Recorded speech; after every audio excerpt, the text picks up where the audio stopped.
lagi di Kelas Podcast. Podcast asik menginspirasi. Dalam beberapa menit ke depan, saya Nisa Nurmaulida akan menemani malam minggu kalian melalui ruang Kelas Podcast yang dapat disaksikan secara live streaming. Malam ini kita kedatangan tamu spesial yang sengaja kami hadirkan untuk berbagi ilmu. Dengan narasumber pertama ada Kasipa Aulia Sapitri, narasumber kedua ada Kak Heraka Salma, narasumber ketiga ada Kak Naisila Ginar. Kali ini Kelas Podcast tayang untuk membagi ilmu, untuk menjawab segala pertanyaan yang ada di benak kita selama ini mengenai organ lambung. Maka dari itu, kita sudah menghadirkan langsung beberapa ahli sekaligus untuk lebih lanjut, terpercaya, dan tidak abal-abal. Tanpa basa-basi, kita langsung bertanya saja ya. Apa sih organ lambung itu? Baik, akan saya jawab. Lambung adalah organ otot yang terletak di sisi kiri perut bagian atas. Lambung menerima makanan dari kerongkongan saat makanan mencapai ujung kerongkongan. Ia memasuki perut melalui ketup otot yang disebut ketup kerongkongan bawah. Lambung mengeluarkan asam dan enzim yang mencerna makanan. Baik, terima kasih. Selanjutnya, sebenarnya enzim apa saja yang perlu kita ketahui? Halo, apa kabar? Senang sekali saya Hera bisa menyapa kalian semua di acara Biologi Podcast. Sebelumnya saya ucapkan terima kasih telah menghadirkan saya di acara podcast kali ini. Dan saya juga ucapkan terima kasih atas pertanyaan yang sudah diberikan. Nah, enzim apa sih yang terletak pada organ lambung? Baik, izin untuk menjawab. Jadi, enzim yang terletak pada organ lambung, yang pertama itu ada pepsin, di mana enzim pepsin ini berguna untuk memecah protein menjadi pepton. Nah, kemudian yang selanjutnya ada renin, di mana enzim renin ini berguna untuk mengedapkan protein susu menjadi kasein. Kemudian ada asam klorida yang berfungsi untuk mengasamkan makanan dan membunuh kuman yang masuk bersama makanan. Rupanya ada beberapa enzim ya di lambung kita. Pasti orang di luaran sana banyak yang bertanya-tanya tentang struktur organ lambung. Boleh Kak Naisila dijelaskan? Baik, sebelumnya terima kasih atas pertanyaannya. Di sini saya akan menjawab. Bagian-bagian yang ada di dalam lambung yaitu salah satunya ada kardiak. Kardiak merupakan alat bantu untuk mencegahnya asam lambung naik ke atas kerongkongan.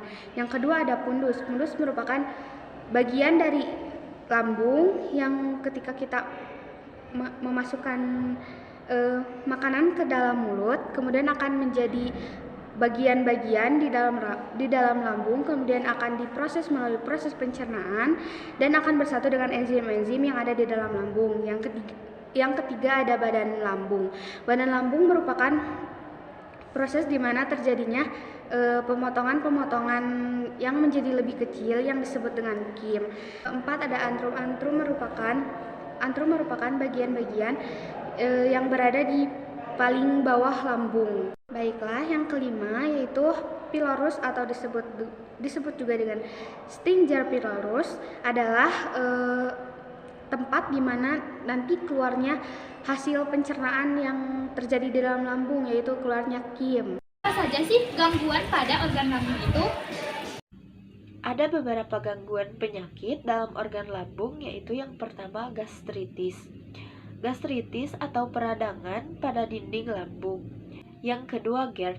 GERD yang juga dikenal sebagai penyakit asam lambung merupakan kondisi di mana makanan dan minuman yang telah bercampur dengan asam lambung kembali naik ke kerongkongan. Yang ketiga ada tukak lambung. Tukak lambung adalah luka akibat pengikisan pada dinding lambung atau usus halus. Yang keempat ada gastroporosis. Pada penderita ini, otot lambung tidak dapat bekerja dengan maksimal, sehingga proses pencernaan makanan pun menjadi lambat. Yang terakhir ada kanker lambung. Kanker lambung adalah kanker yang terjadi akibat pertumbuhan sel lambung yang tidak normal dan tidak terkendali. Gejala apa yang dirasakan oleh seseorang jika mengalami gangguan pada organ lambung? Gejala apa saja sih yang dirasakan seseorang jika mengalami gangguan pada organ lambung? Nah, yang pertama ada heartburn, di mana heartburn ini adalah sensasi panas yang mirip terbakar yang tidak nyaman di dada. Kemudian mulut terasa asam, mulut terasa pahit, atau regurgitasi. Kemudian ada dispepsia, di mana dispepsia ini adalah masalah pencernaan yang menyebabkan rasa tidak nyaman di bagian tengah atau atas perut. Kemudian sakit tenggorokan, batuk kering, mual, muntah, dan perut terasa kembung. Terima kasih atas jawabannya, sangat membantu kita dalam memecahkan masalah yang ada di dalam benak kita rupanya. Berarti sangatlah perlu menjaga dan mencegah penyakit lambung ya Kak. Pertanyaan terakhir deh, Kak, bagaimana cara mencegah penyakit pada organ lambung ini? Baik, terima kasih atas pertanyaannya. Di sini saya akan kembali menjawab. Bagaimana sih cara kita mencegah agar tidak terjadinya penyakit lambung? Yang pertama, porsi makanan yang lebih dikurangi lagi. Kedua, ketika tidur posisi tubuh ditinggikan. Jadi kepala dengan badan itu harus tinggi, kepalanya, badannya agak lebih, intinya kepala lebih tinggi dari badan gitu. Terus yang ketiga, ada konsumsi obat-obatan yang dianjurkan oleh dokter. Keempat, tidak mengkonsumsi makanan pedas dan asam yang berlebihan. Mungkin itu saja jawaban yang bisa saya sampaikan. Semoga bermanfaat. Terima kasih. Mungkin saya kembalikan lagi ke host. Dari obrolan kali ini, hal-hal yang kita dapatkan adalah perlunya kita menjaga kesehatan dengan beberapa ilmu yang sudah kita dapat, mulai dari pengertian, cara mencegah, dan juga ilmu seputar organ lambung lainnya.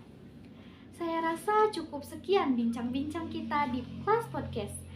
Apabila ada salah-salah kata, kami mohon maaf. Saya Nisa Nur Maulida dan para narasumber selaku kues, kami pamit undur diri. Selamat malam.